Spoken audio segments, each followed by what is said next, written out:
તો દોસ્તો રાજ્યમાં આગામી 7 દિવસ સુધી વરસાદની આગાહી કરવામાં આવી છે। બનાસકાંઠા, સાબરકાંઠા, નવસારી, વલસાડ, દમણ અને દાદરા નગર હવેલીમાં હવે ભારે વરસાદની આગાહી છે તે કરવામાં આવેલી છે।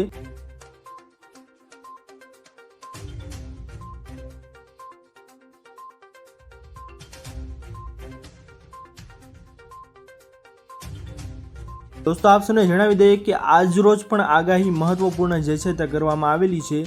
જે આજ રોજ 21 જૂને આ જિલ્લાઓમાં વરસાદની આગાહી કરવામાં આવેલી છે। 21 જૂને ઉત્તર મધ્ય અને દક્ષિણ ગુજરાતમાં મોટા ભાગના વિસ્તારોમાં ગાજવીજ સાથે હળવાથી મધ્ય વરસાદની આગાહી છે તે કરવામાં આવેલી છે। જ્યારે કચ્છ અને સૌરાષ્ટ્રના કેટલાક વિસ્તારોમાં ગાજવીજ સાથે હળવાથી મધ્યમ વરસાદની આગાહી જે છે તે કરવામાં આવેલી છે।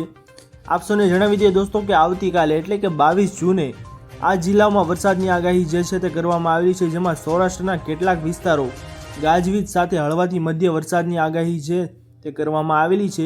જ્યારે ઉત્તર મધ્ય અને દક્ષિણ ગુજરાતના મોટા ભાગના વિસ્તારોમાં ગાજવીજ સાથે હળવાથી મધ્ય વરસાદની આગાહી છે તે કરવામાં આવેલી છે। 23 જૂનના રોજ જે જિલ્લાઓમાં વરસાદની આગાહી છે તે કરવામાં આવેલી છે, જેમાં 23 જૂને ઉત્તર મધ્ય અને દક્ષિણ ગુજરાતના મોટા ભાગના વિસ્તારોમાં ગાજવીજ સાથે હળવાથી મધ્યમ વરસાદની આગાહી કરવામાં આવેલી છે। જ્યારે કચ્છ અને સૌરાષ્ટ્રના કેટલાક વિસ્તારોમાં ગાજવીજ સાથે હળવાથી મધ્ય વરસાદની આગાહી છે તે કરવામાં આવેલી છે। 24 અને 25 જૂનની વાત કરીએ તો વરસાદ બોલાવશે ધડબડાટી। કચ્છ અને સૌરાષ્ટ્ર તેમજ દક્ષિણ ગુજરાત અને ઉત્તર ગુજરાતમાં ઘણા સ્થળોએ ગાજવીજ સાથે હળવાથી મધ્યમ વરસાદની આગાહી છે તે કરવામાં આવેલી છે। તેથી 21, 22, 23, 24 અને 25 તારીખ સુધી ભારેથી અતિભારે વરસાદની આગાહી છે તે કરવામાં આવેલી છે। અને ખાસ કરીને વાત કરવામાં આવે તો સૌરાષ્ટ્રના ઘણા બધા વિસ્તારો તેમજ ખાસ કરીને ઉત્તર મધ્ય અને દક્ષિણ ગુજરાતના મોટા ભાગના વિસ્તારોમાં ગાજવીજ સાથે હળવાથી મધ્યમ વરસાદની આગાહી કરવામાં આવેલી છે। અને વાત કરીએ વધારે વરસાદની એટલે કે ખાસ ધડબડાટી બોલાવશે વરસાદ તો કઈ તારીખે, તો 24 અને 25 તારીખ છે તે ખાસ કરીને વરસાદ છે તે ધડબડાટી બોલાવશે। જેમાં ગુજરાતના ઘણા બધા મોટા ભાગના વિસ્તારો જેમાં કચ્છ અને સૌરાષ્ટ્ર તેમજ ઉત્તર, દક્ષિણ અને ઉત્તર ગુજરાતમાં ઘણા સ્થળોએ ગાજવીજ સાથે ભારે વરસાદની આગાહી છે તે કરવામાં આવેલી છે।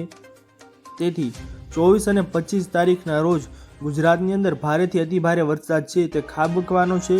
સાથે દોસ્તો આપ સૌને જણાવી દઈએ કે 21, 22 અને 23 તારીખના રોજ હળવોથી મધ્યમ વરસાદ છે ગાજવીજ સાથે વરસી શકે છે।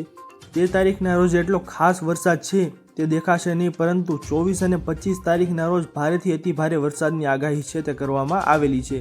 આપ સૌને જણાવી દઈએ દોસ્તો કે નવસારી, દમણ અને દાદરા નગર હવેલીમાં પણ ભારે વરસાદની આગાહી છે તે કરવામાં આવેલી છે। આ કેન્દ્ર શાસિત પ્રદેશો છે તેની વાત કરવામાં આવે તો દમણ અને દાદરા નગર હવેલીમાં વરસાદની આગાહી જે છે તે કરવામાં આવેલી છે। તેમાં જણાવી દઈએ કે 24 અને 25 તારીખના રોજ ત્યાં પણ વરસાદ છે તે વધારે ખાબકી શકે છે। આપ સૌને જણાવી દઈએ દોસ્તો કે 23 તારીખથી જ વરસાદ છે તે ચાલુ થવાનું થઈ જશે। જેમાં 23 તારીખના રોજ બપોર પછી વરસાદ છે તે ખાસ શરૂ થઈ શકે છે। 23 તારીખનો અડધો દિવસ, ત્યારબાદ 24 અને 25 તારીખ છે તેમાં વરસાદ વધારે ખાબકવાનો છે, એટલે કે અઢી દિવસની આગાહી છે તે વધારેમાં વધારે થઈ શકે છે। તે અઢી દિવસમાં વરસાદ છે તે ભારેથી અતિભારે વરસાદ ગુજરાતની અંદર પડી શકે તેમ છે। તો ખાસ અને મહત્વપૂર્ણ આગાહી છે દોસ્તો તે કરવામાં આવેલી છે। દોસ્તો આ હતી આજની મહત્વપૂર્ણ અને મોટી વરસાદની આગાહી। આશા કરું છું કે આપ સૌને આ આગાહી પસંદ આવી હશે। દોસ્તો જો પસંદ આવી હોય તો વિડીયોને લાઇક કરવાનું ભૂલતા નહીં। ચેનલ પર નવા આવ્યા હો તો અમારી ચેનલ ગુજરાત ખબર 2.0 ને સબસ્ક્રાઇબ કરી અને બાજુમાં આપેલા બેલ આઇકનને પણ પ્રેસ કરી દેજો, જેના લીધે આવી જ મહત્વની માહિતી આપ સૌને આ ચેનલના માધ્યમથી મળતી રહે। તો દોસ્તો મળીએ હવે પછીના વિડીયોમાં, ત્યાર સુધી જય હિન્દ અને વંદે માતરમ।